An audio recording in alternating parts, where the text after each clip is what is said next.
नमस्कार. चला तर आपण आजच्या व्हिडिओमध्ये बघणार आहोत जी काही महिला व बाल विकास पदभरती अंतर्गत पदभरती चालू झालेली आहे त्याच्या सिलेबस क्वेश्चन पेपर हे कसे बहुपर्यायी असणार आहेत.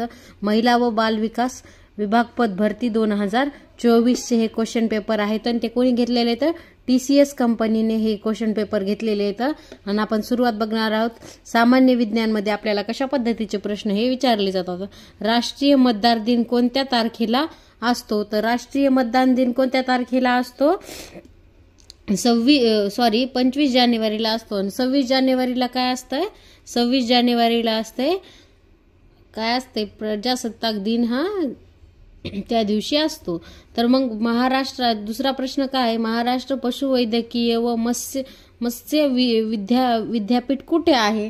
तर मग कुठे आहे मत्स्य विद्यापीठ? हे पशुवैद्यकीय मत्स्य विद्यापीठ आहे नागपूरला ते विद्यापीठ आहे. तर त्याच्यानंतर मग तिसरा प्रश्न काय? संयुक्त राष्ट्र संघटनेने डॅश हे वर्ष आंतरराष्ट्रीय रसायनशास्त्र वर्ष व जागतिक वन वर्ष म्हणून जाहीर केलेले आहे. मग कोणते वर्ष आहे हे? जागतिक वन 2011 हे राष्ट्रीय संघटनेने हे वर्ष आंतरराष्ट्रीय रसायनशास्त्र. चौथा प्रश्न काय? मुंबई येथे प्रार्थना समाजाची स्थापना कोणी केली? स्थापना ही कधी झालेली आहे? 1867 मध्ये ही स्थापना झालेली आहे. मग सातवा प्रश्न काय? 7 टेकड्याचे शहर कोणते? 7 टेकड्याचे शहर कोणते? रोम हे ऑप्शन नंबर 1 हे आपल्या प्रश्नाचं उत्तर असेल. तर मग प्रश्न 6वा काय? युनेनने सन 2012 हे वर्ष डॅश म्हणून साजरे केले. तर कोणते वर्ष म्हणून साजरे केलेले आहे? तर आंतरराष्ट्रीय सहकार वर्ष म्हणून साजरे केलेले आहे 2012 हे. तर मग 7वा प्रश्न, काँग्रेस पक्षाचे पहिले पंतप्रधान कोण होते? काँग्रेस पक्षाचे पहिले पंतप्रधान कोण होते? मेराजी देसाई हे होते. तर मग 8वा प्रश्न काय आहे?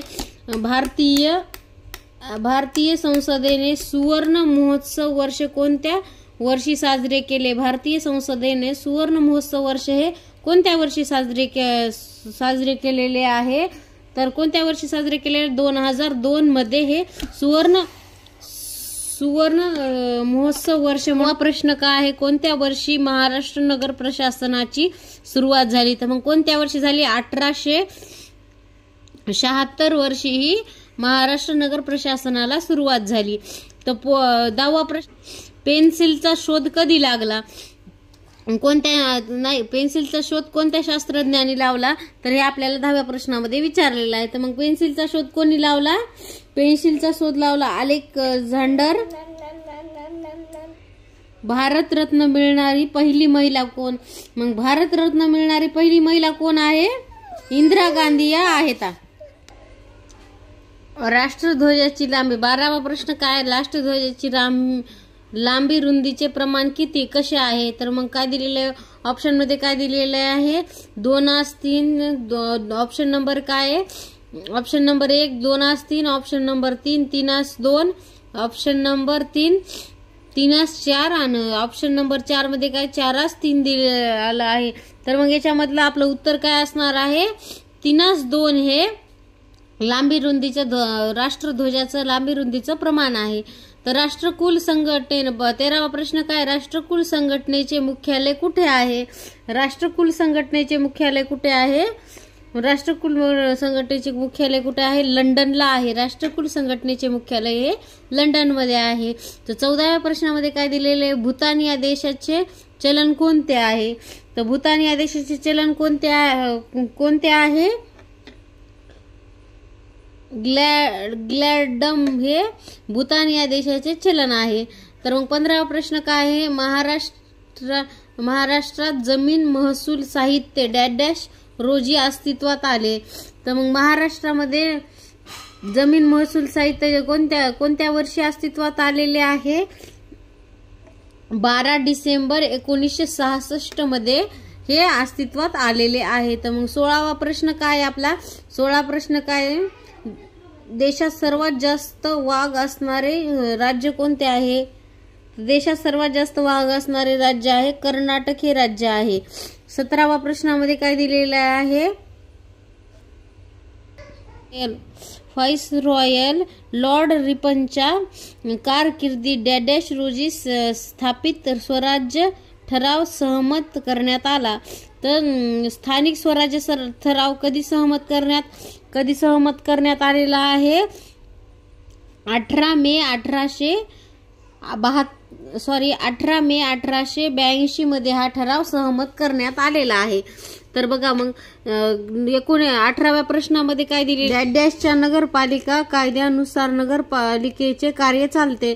तर मग कोणाच्या कायद्यानुसार नगरपालिकेचे कोणत्या कायद्यानुसार नगरपालिकेचे कार्य चालते, 1965च्या कायद्यानुसार नगरपालिकेचे कार्य चालते. तर त्याच्यानंतर काय आहे, जगत सुंदरी किताब मिळवणारी पहिली भारतीय महिला कोण, जगत सुंदरी रीटा फारिया हिनं मिळवलेला आहे. तर मग 20व्या प्रश्नामध्ये काय दिलेले आहे, सन 2010च्या आकडेवारीनुसार भारतात वाघाची संख्या किती आहे. तर भारतात वाघाची संख्या किती आहे सन 2010 नुसार, तर 1706 ह्या 2010च्या आकडेवारीनुसार भारताच्या वाघाची संख्या किती आहे, 1706 ही म्हणजे 1706 ही वाघाची संख्या आहे. त्याच्यानंतर research central institute for cotton research हे कुठे आहे, तर हे कुठे आहे, नागपूर या विभागामध्ये आहे. तर 22वा प्रश्न काय आहे, मिरची उत्पादन क्षेत्रात पहिला क्रमांक कोणत्या राज्याचा लागतो. मिरची उत्पादन क्षेत्रामध्ये मग कोणत्या राज्याचा पहिला क्रमांक लागतो मिरची उत्पादन क्षेत्रामध्ये, तर आंध्र प्रदेशमध्ये सर्वात जास्त मिरची उत्पादन ही केलं जातं आंध्र प्रदेशमध्ये. त्याच्यानंतर 23वा प्रश्न काय, इंडियन झिंक एजन्सी कुठे आहे, तर ही एजन्सी कुठे आहे, हैदराबादला ही एजन्सी आहे. 24वा प्रश्न, भारताचे राष्ट्रीय पेय म्हणून कशाला मान्यता मिळालेली आहे. तर मग सर्वांना तर माहीतच आहे की भारतामध्ये सर्वात जास्त काय पिल्या जातो, चहा पिल्या जातो भारतामध्ये, कारण सगळ्यांना चहा हा खूप जास्त आवडतो. गिरिजा अरुणा हा कोणत्या पिकाचा संकरित जाती आहे, गिरिजा अरुणा हा कोणत्या पिकाची संकरित जाती आहे. तर मग कोणत्या पिकाची संकरित जाती आहे, एरंडी याची ही जाती आहे. तर मग याच्यानंतरच्या व्हिडिओमध्ये आपण काय बघणार आहोत, महिला व बाल विकास भरती 2024च्या TCS पॅटर्ननुसार सामान्य ज्ञानचे प्रश्न पाहिलेले आहे 25. तर नंतरच्या व्हिडिओमध्ये आपण क्वेश्चन पेपर 10 मधले प्रश्न क्रमांक 10 मधले हे बघणार आहोत. सामान्य ज्ञान आता बघितलं, त्यानंतर आपण कोणतं बघणार आहोत, मराठी विषयी बघणार आहोत.